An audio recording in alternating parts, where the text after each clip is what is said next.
Russia Ukraine যুদ্ধ শুরুর পর প্রথমবারের মতো ইউক্রেনের প্রেসিডেন্ট ভলোদিমির জেলেনস্কির সাথে সরাসরি আলোচনায় বসার আগ্রহ প্রকাশ করেছেন রাশিয়ার প্রেসিডেন্ট ভ্লাদিমির পুতিন।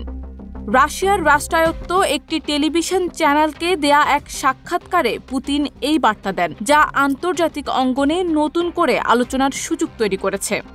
পুতিন বলেন, রাশিয়া সবসময় শান্তি প্রচেষ্টাকে ইতিবাচকভাবে দেখে এসেছে। আমরা আশা করি কিয়েভের শাসক গোষ্ঠীর প্রতিনিধিরাও একই দৃষ্টিভঙ্গি নিয়ে এগিয়ে আসবেন। তবে রাশিয়া থেকে এই শান্তির বার্তা আসলেও একই সাথে ইউক্রেন জুড়ে রাশিয়ার সামরিক হামলাও অব্যাহত রয়েছে। ক্রেমলিনের মুখপাত্র দিমিত্রি পেসকভ পুতিনের বক্তব্যের প্রসঙ্গে বলেন, এই মন্তব্যে প্রেসিডেন্টের পক্ষ থেকে ইউক্রেনের বেসামরিক স্থাপনাগুলোর উপর হামলা বন্ধের এবং আলোচনা শুরু করার একটি ইতিবাচক সংকেত রয়েছে। তবে বাস্তবতা হলো, এইসব মন্তব্যের মধ্যেও রুশ সেনারা ইউক্রেনের বিভিন্ন শহরে আক্রমণ চালিয়ে যাচ্ছে।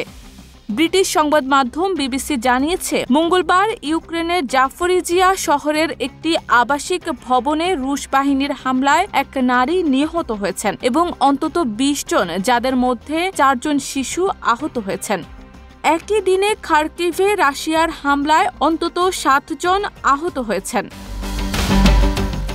ইউক্রেনের প্রেসিডেন্ট জেলেনস্কি জানিয়েছেন, দক্ষিণাঞ্চলের ওডেসা, সুমি ও দোনেৎস্ক সহ একাধিক এলাকায় হামলা চালানো হয়েছে।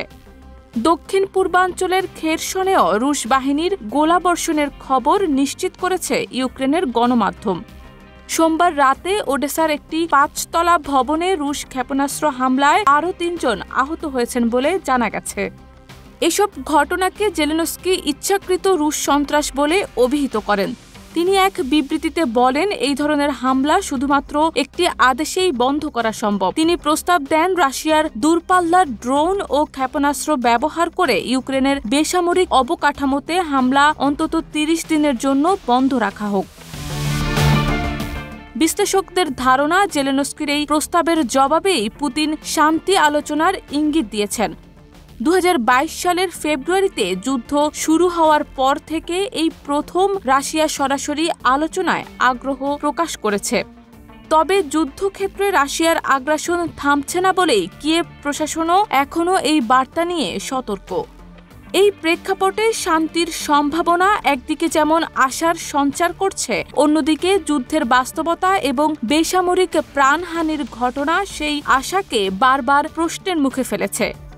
আন্তর্জাতিক মহল এখন অপেক্ষা করছে, এই আলোচনার ইঙ্গিত কি সত্যিই একটি দীর্ঘস্থায়ী সমাধানের পথে নিয়ে যাবে, নাকি এটি কেবলই কূটনৈতিক চাপ মোকাবেলার কৌশল মাত্র।